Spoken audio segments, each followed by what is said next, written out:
This Family Life News podcast is made possible by the support of listeners like you. It's the Noon Report from Family Life, bringing a Christian worldview to what's happening in New York, Pennsylvania, across the country, and around the world. Weather with Kevin Williams, plus special features and reports with the Family Life News team. Now, here's what's happening. Day of prayer. Good afternoon. Welcome to the broadcast. Today is the 73rd annual National Day of Prayer. It happens every year on the first Thursday in May. If you have time to complain about it, you have time to pray about it. Our prayers move the hands that move the universe. Kathy Branzell, president of the National Day of Prayer Task Force. When we honor God, when we exalt the Lord, then He will exalt us. Blessed is the nation whose God is the Lord. Branzell says 19,000 prayer coordinators are hosting tens of thousands of prayer gatherings today all across America. The National Day of Prayer is the most united day on the Christian calendar because we come out of our churches and into parks and stadiums and Capitol buildings and hospitals and prisons. It's so exciting to me to see this uniting of hearts. President Trump observed the power of public prayer with a special prayer event this morning in the White House Rose Garden. You can find out more about prayer events near you at nationaldayofprayer.org. Power problems persist in Pennsylvania from Tuesday night's powerful storm. Cities like Johnstown and State College could face electrical outages for days due to the sheer number of downed power lines. Utility crews are calling it unprecedented. Todd Myers with Penelec. It's not just simply going and flipping a switch somewhere or a fuse and the power's back on. These are mini construction projects. Sometimes you may have 4, 5, 6 poles down in a row off the road in a spot that's very difficult to get to. And so, that can take hours and hours and hours to repair. Tens of thousands remain without power in western and central Pennsylvania. The storm on Tuesday killed 4 across the Commonwealth. 2 died from falling trees. 2 others were electrocuted. The U.S. and Ukraine have struck a deal on mineral rights. It allows the U.S. to access Ukraine's natural resources while providing Kyiv with continued support for its ongoing war with Russia. Treasury Secretary Scott Bessent says the agreement signals clearly to Russia that the Trump administration is committed to a peace process centered on a free, sovereign, and prosperous Ukraine. It's time for this cruel and senseless war to end. The killing must stop. President Trump has sought an agreement with Ukraine for access to the country's rare earth minerals as a way to be reimbursed for U.S. assistance to Ukraine since Russia's invasion. Jared Halpern at Fox News. President Trump took part in a town hall last night hosted by News Nation. He defended his tough new global tariffs, arguing they will eventually pay off for America and Americans. Trump says the United States has been taken advantage of for way too long. This is what other countries have done to us. We've been the laughing stock and the whipping post. We've been ripped off by every country practically in the world. Trump added there's a very good chance the U.S. and China will come to terms on a trade deal. Last night, his second-in-command, Vice President J.D. Vance, cast the tie-breaking vote in the U.S. Senate to kill a resolution that undid the president's trade policy.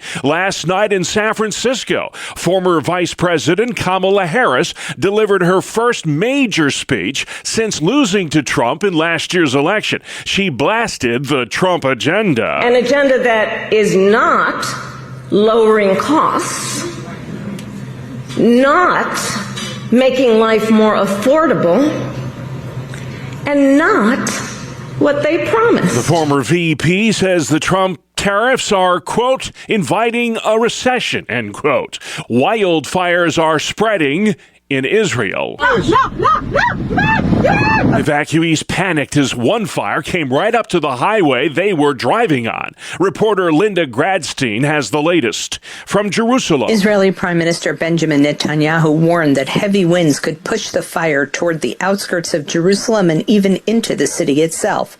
All outdoor celebrations in Jerusalem were canceled, and Israeli Air Force Super Hercules planes dropped over 25 loads of fire retardant on the fires. Netanyahu's declared a national emergency. 24 people have been treated for burns and smoke inhalation. The U.S. Supreme Court will rule next month if states have the right to fund religious charter schools using taxpayer dollars. NBC's Laura Jarrett. Critics say this type of plan chips away at the separation between church and state and ultimately could change how funds are used for public education nationwide. Oklahoma's top education official Ryan Walters says allowing religious charters gives parents more choices. It's up to a parent to decide if they send their kid to that school. If a parent doesn't want to, obviously don't send your kids to that school. But the Oklahoma Attorney General says most Oklahomans do not want taxpayer-funded religious instruction. They don't want the state to get in the business of funding one religion, because if we fund one, then we have to fund all.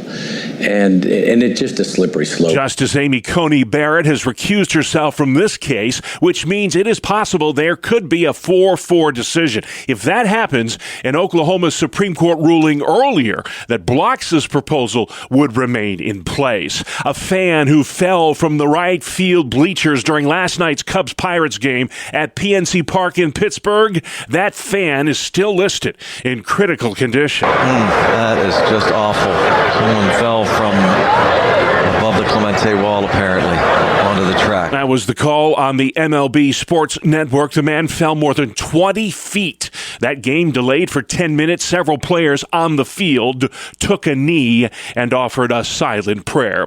President Trump delivers the commencement address tonight at the University of Alabama in Tuscaloosa. Riley McCardle is president of the College Republicans in Tuscaloosa. I think overall it's been incredible. We've had so many requests for tickets or, how do I get into this event? Can I meet the president? And really, we don't have control over any of that. But I think people are just excited that he's coming. Trump will be joined on stage tonight by legendary Bama football coach Nick Saban. Still to come on the Noon Report, Buffalo's snowplow rodeo, powerless in Pennsylvania, and media literacy at school. Good afternoon. I'm Kevin Williams. It's going to be warming up nicely today, already is, but an unsettled spell of weather is ahead. I'll have the detailed forecast in 10. All right, Kevin, we'll see you then. Let's check the stories making news where you live. Tens of thousands remain powerless in north central and western Pennsylvania following severe weather Tuesday night.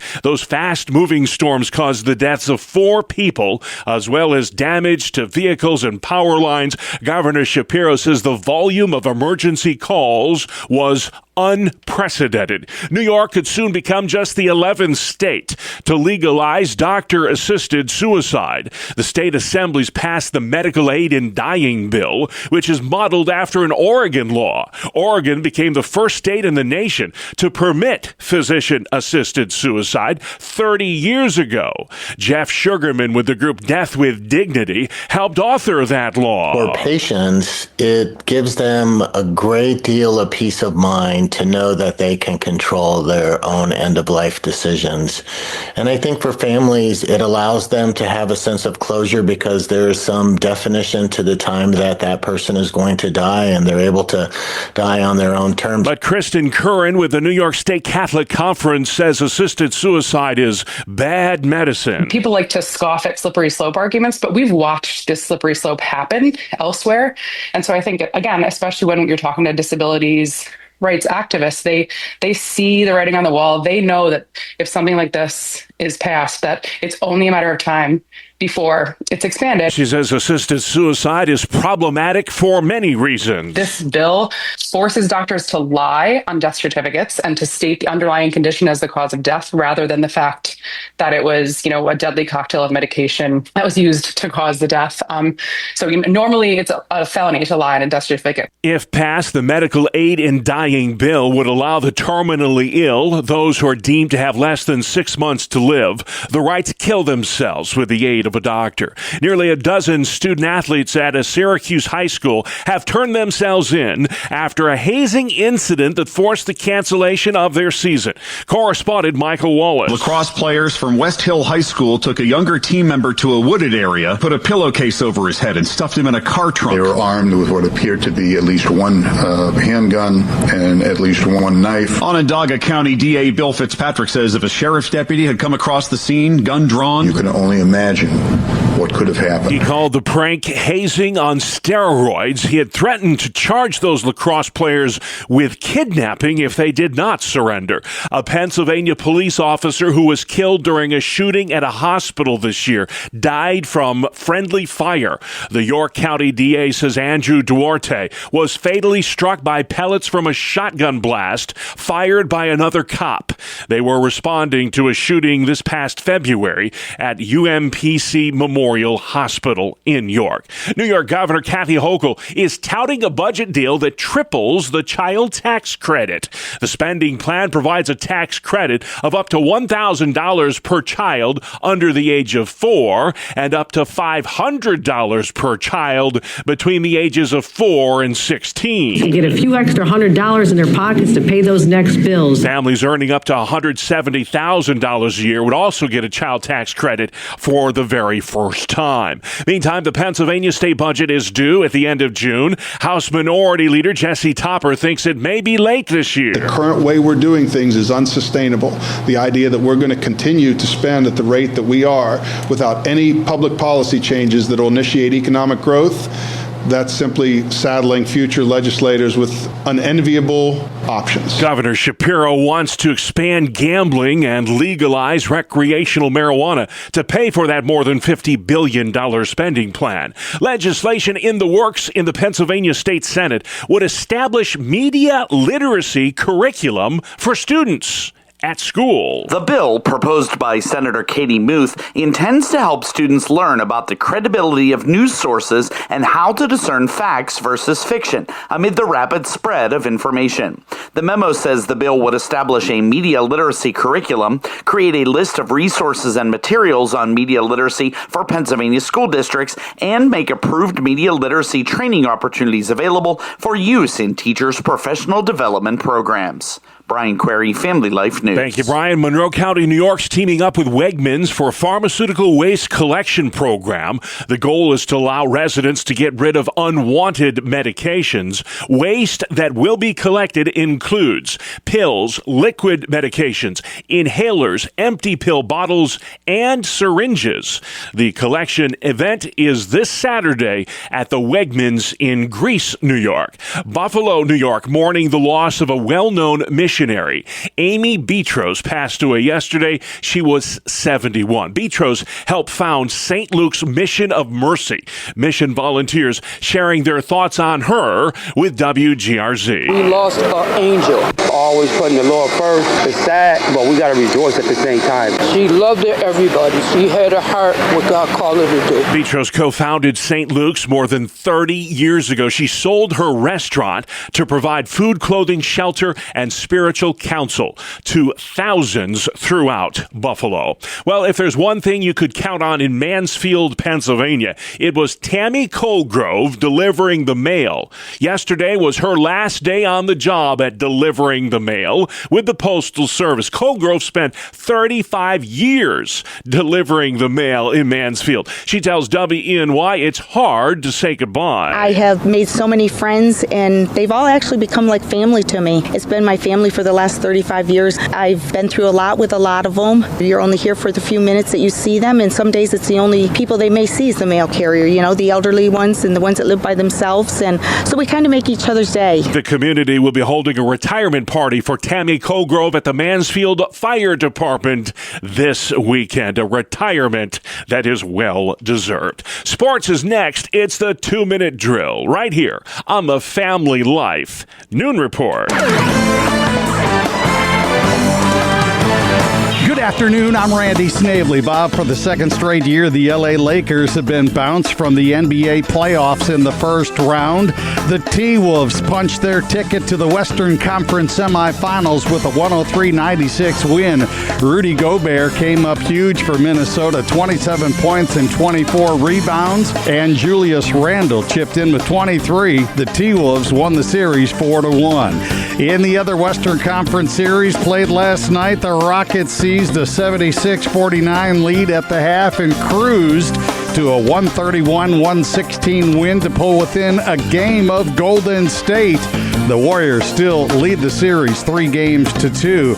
The Rockets used a well-balanced scoring attack in the victory. Fred VanVleet had 26, Amen Thompson 25, Dillon Brooks 24.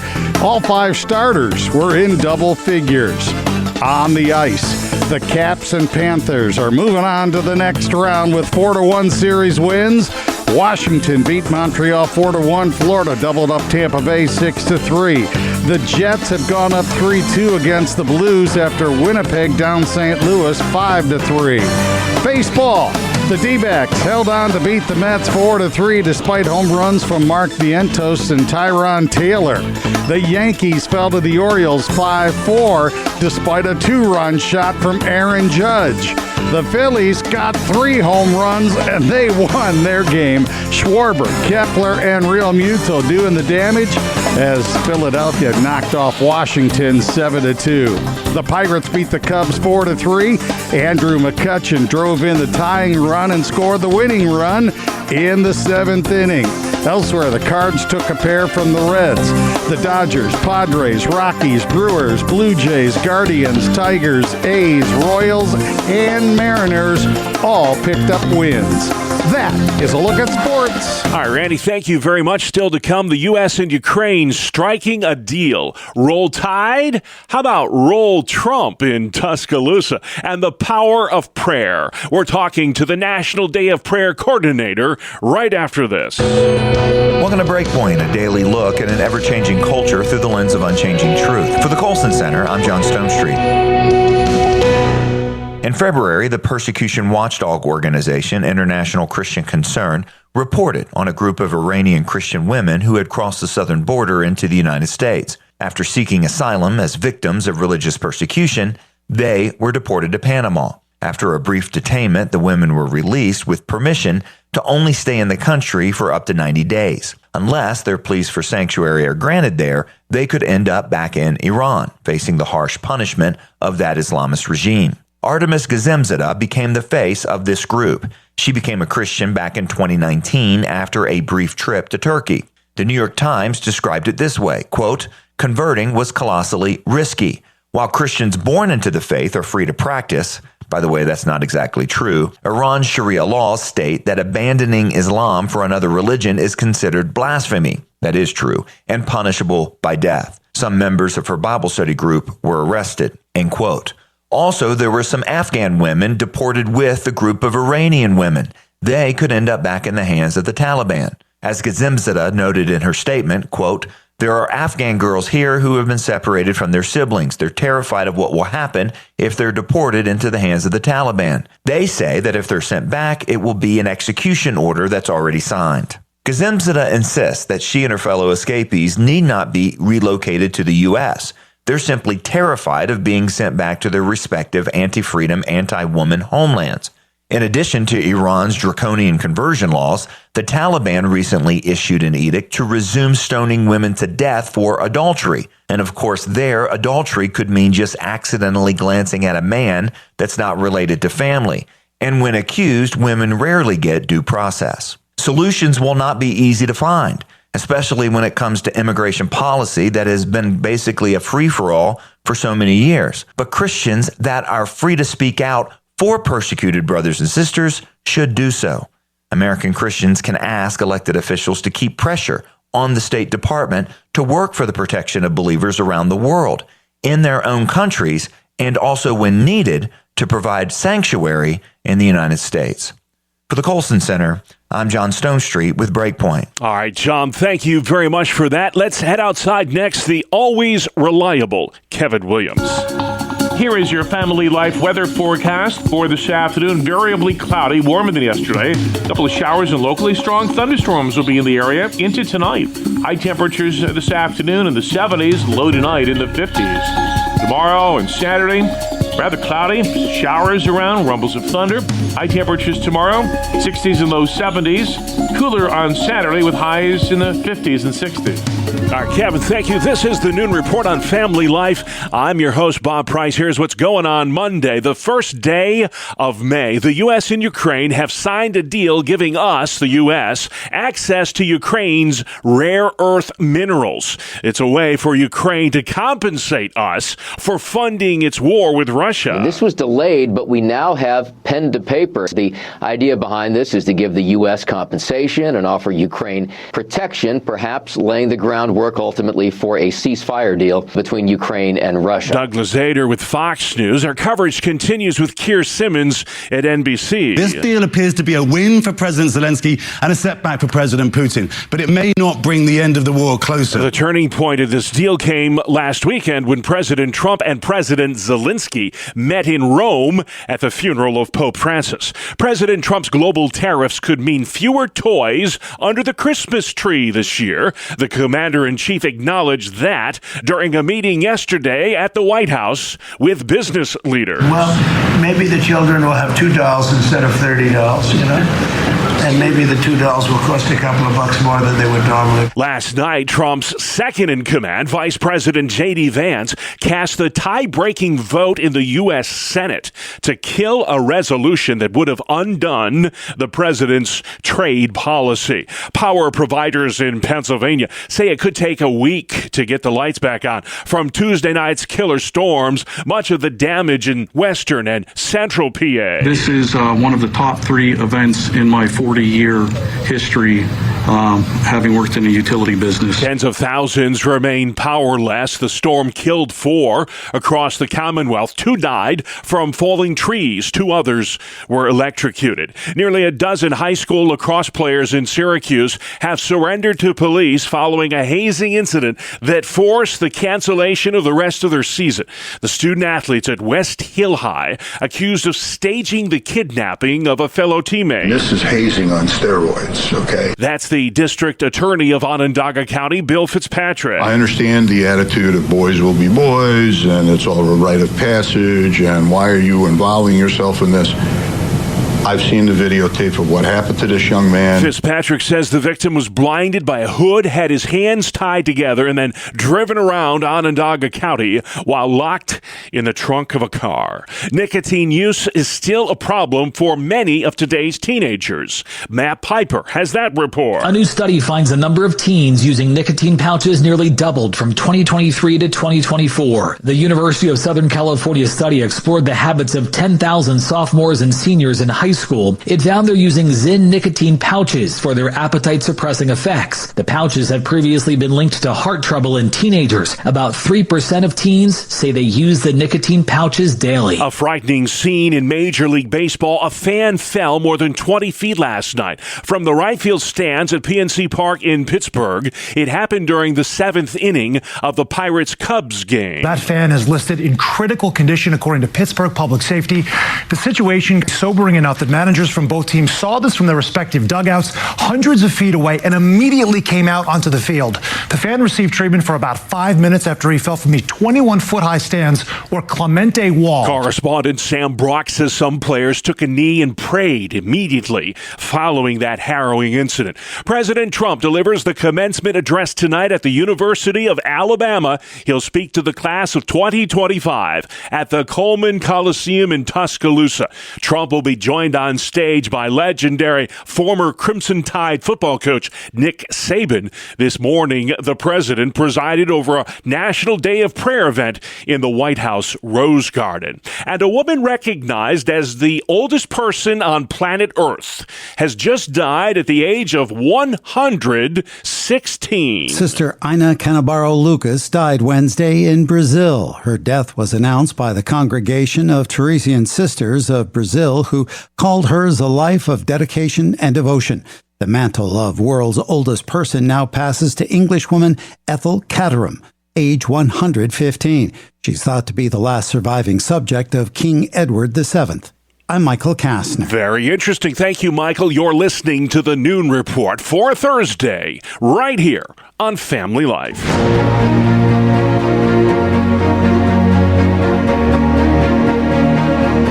This is Faith Under Fire. We take you straight to the voices on the front lines of religious battlegrounds. I'm news anchor Sarah Harnish, and with me today, National Day of Prayer Vice President Dion Elmore. We're talking millions of prayers in a single day. Today is the National Day of Prayer. Let's go straight to Washington, D.C., where Dion is planted. How has everything gone so far? It's been an amazing day. Every year we get to host, along with Congress, a national observance in the Capitol. Then we have, in the evening, the big show. We put together a broadcast this year with Tim Tebow, and we have a dozen other prayer leaders who are going to be joining in that broadcast. And we're going to put that out tonight at 8 p.m. Eastern Time so that everyone can gather together, watch it, and pray with us for our nation. What is the size of the crowd that you're expecting? How many people participate in the National Day of Prayer? It's beyond our ability to count, quite frankly. We tried to number it, but we know that there are tens of thousands of gatherings out there. We have 20,000 volunteers almost that are a part of our frontline coordinators who mobilize tens of thousands of other coordinators, and then they put on National Day of Prayer gatherings in their communities. So everywhere from the tip of Maine to the Hawaiian Islands, all through the day, from morning to night, we have prayer gatherings going on. Millions upon millions of people gathered together in our country for the National Day of Prayer and the islands and the U.S. territory. So it's a powerful, powerful day. Tell me about the people that were in the room where you were. Were there lawmakers? You're kind of stationed in Washington, D.C., in the nation's capital.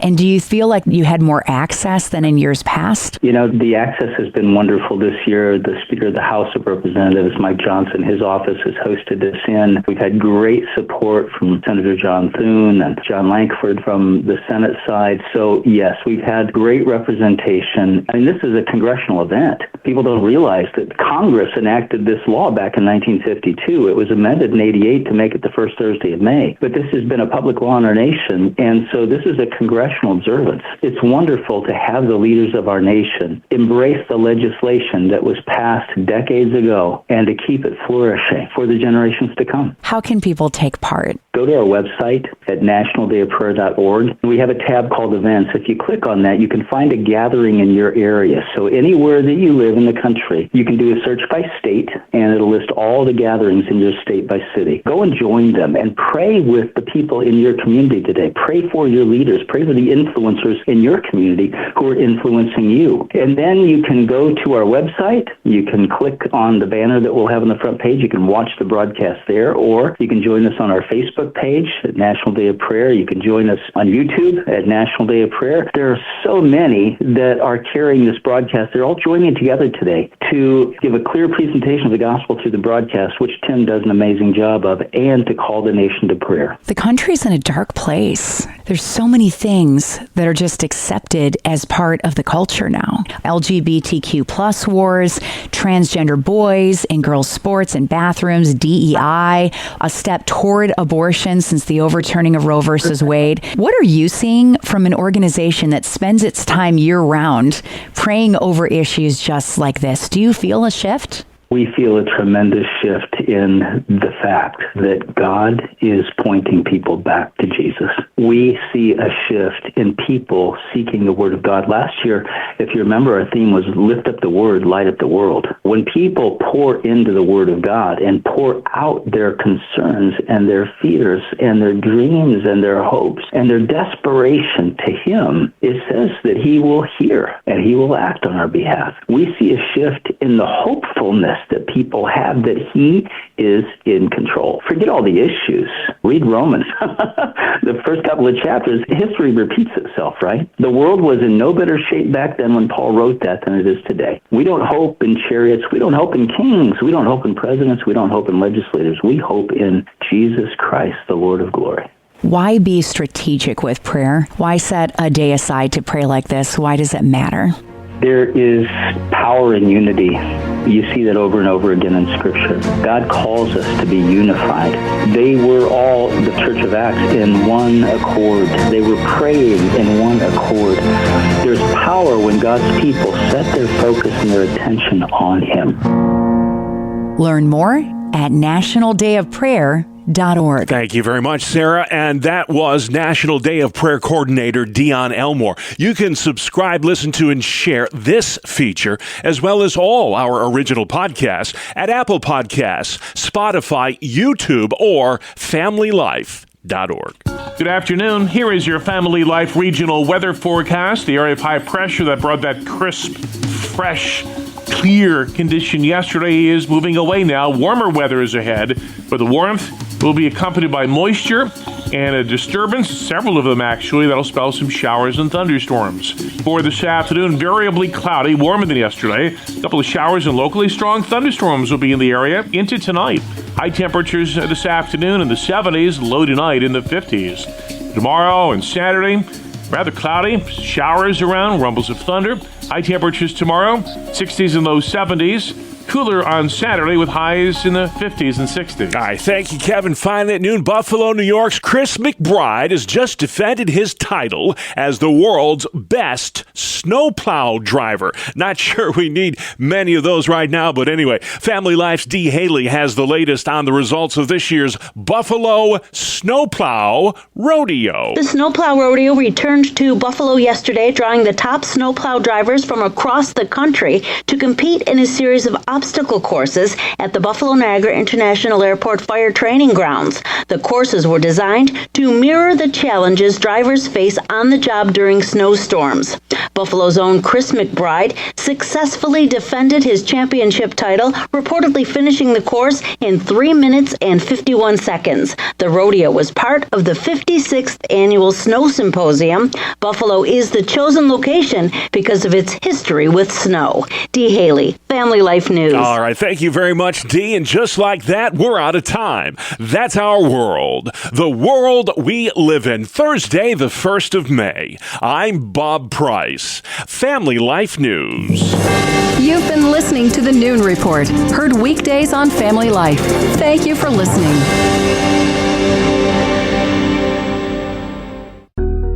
Thank you for listening to this Family Life News podcast. If you've been encouraged by what you've heard, please share it with others and click the subscribe button to automatically receive future episodes. Family Life is a listener-supported ministry. Podcasts like this are made possible by your financial partnership. Find out more at familylife.org.